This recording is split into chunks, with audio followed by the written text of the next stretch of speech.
Gautama went to every known master. Gautam उस समय के हर मशहूर गुरु के पास गए।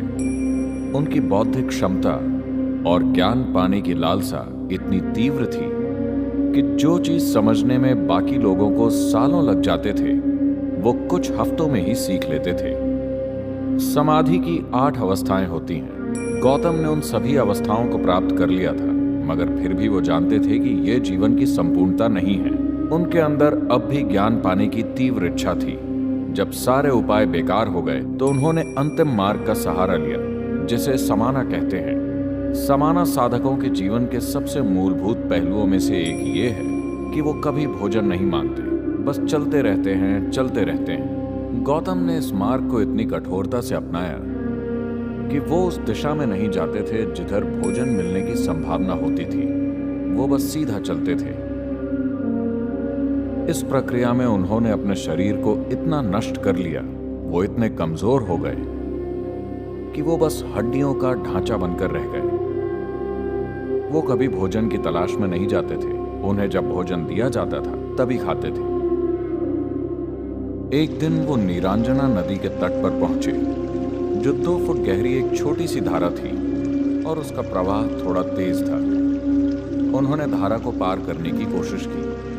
आधी दूरी पर वो आगे बढ़ने में असमर्थ हो गए। उनके शरीर में और शक्ति नहीं थी।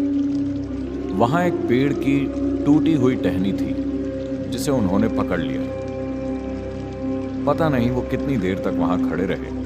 शारीरिक कमजोरी की वजह से उन्हें वो समय बहुत लंबा लगा होगा। वो कुछ मिनटों का समय भी हो सकता है या कुछ घंटे भी, मगर उनके अनुभव में वो समय बहुत लंबा था। वो बस वहीं अटके रहे।